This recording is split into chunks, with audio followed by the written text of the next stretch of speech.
I've been producing for a long time now, and if there's one thing I wish I knew from the start, it's this. Sound selection is everything. The samples you choose or create define your music. If they're low quality or don't fit together, your track simply won't stand out. But when you get the sound selection right, your mix gets cleaner, your music hits harder, and if you get it just right, you'll give people goosebumps when they listen to your music. Let me show you exactly what I mean. Now I know this is going to sound random, but think of your music like a house. Let's say you're building a house from scratch. What would you rather build it with? Cheap wood and basic tools, or high quality brick and stone and state-of-the-art technology? If you start with weak materials, it doesn't matter how well you design it, the house just won't be stable. And it won't be long lasting. It'll creak, fall apart over time, potentially get destroyed in a storm, and when you're living in it, it will just never feel solid. But if you build your house with strong, high quality materials, the foundation is solid, the brickwork is solid, the design work is solid,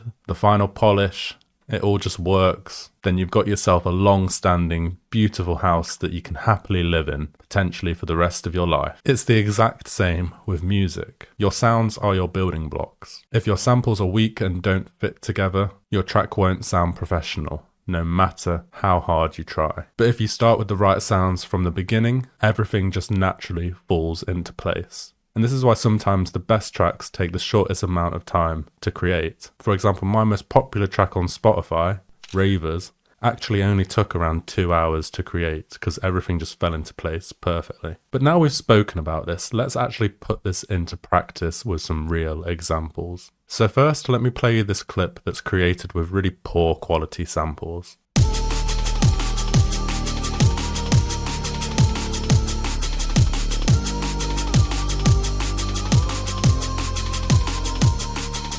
Now let's listen with high quality samples.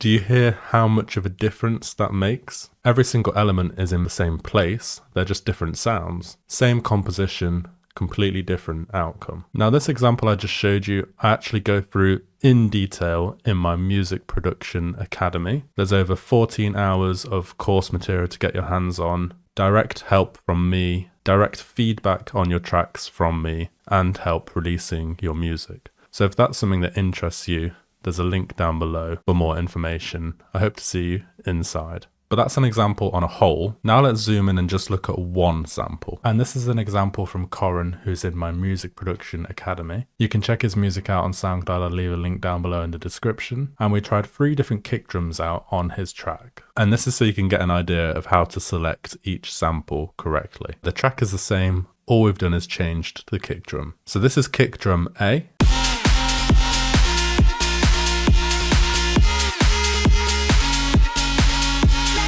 This is kick drum B.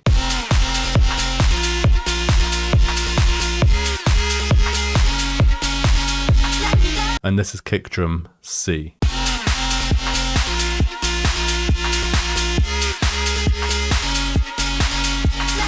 Now, which one do you think fits best?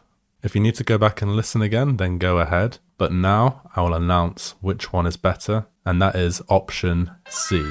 And that's because overall it fits the mix and the track better. Option A and B were just really rigid and made the track not flow at all, whereas option C made the track flow really naturally and just added so much more groove and blended more seamlessly with the other elements. But what can you actually do to improve your sound selection from today? The first thing you need to do is build a high quality library of samples and have them right at your fingertips to use in your tracks. Now this can literally be like no more than 5 kick drums that you just keep using. But if you know they're perfect for your music, then that's amazing. You're simplifying the process and you're always going to know that you're going to have a great kick drum in your tracks. So you need to build up your offline sample library. And to do this, I recommend buying sample packs. Now I have a load of sample packs that you can get your hands on, and every single sample from these packs has come from me testing out real life tracks, so you know that they're going to work in your music. There's a link down below to get those sample packs. And then if there are any other favorite artists you have that make sample packs, then make sure to check them out as well. So once you've built up your own offline library of sounds, you then need an online library of sounds. For example, what I use is Splice. And this just gives a bigger variety of sounds that if you're searching for something in particular, like a particular effects, maybe a particular vocal or a particular instrument, or just looking for some ideas for your track. So what I like to do is use my sample packs for the core fundamental sounds like the kick drums, the snares, the basses, the Serum presets, and then use Splice for any additional sounds that I think of or for brainstorming ideas on how a melody can go. And then once you've got all your samples sorted out, another thing you can do is create your own samples and sounds. But I only recommend you doing this once you're confident enough, because this is a lot more challenging. So if you're just starting out, looking for samples is a lot easier than creating them. But as you get more and more experienced, creating the sounds and the samples will become a lot easier. And you can create samples using plugins like Serum, Nexus 4, any other plugins that create sounds. And this is also how you create unique sounds to you that's going to help your music stand out. But this is something you develop once you've figured out how to actually produce. And then once you've got all your samples sorted out, the final tip I've got is to use reference tracks. A great way to train your ears for sound selection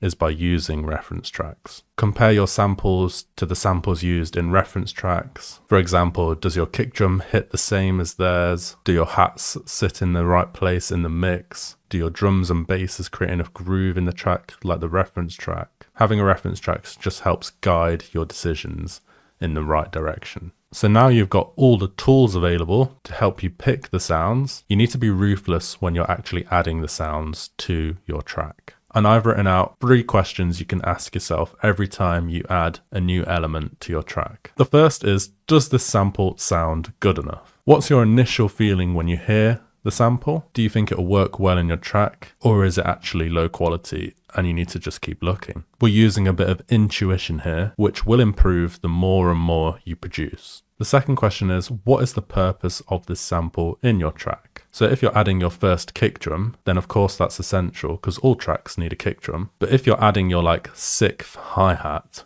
step back and ask yourself, is this actually improving the track, or am I just overcomplicating things by adding too many hi-hats? And then the third question you need to ask yourself, does my track sound better or worse as a result of adding this sample? Finally, you want to listen to what you've just done and the sample you've just added and determine whether or not it sounds better or worse than before. If it sounds better, then great, keep it. If it sounds worse, remove it and then rethink the process and then add your next sample. And that is the video complete.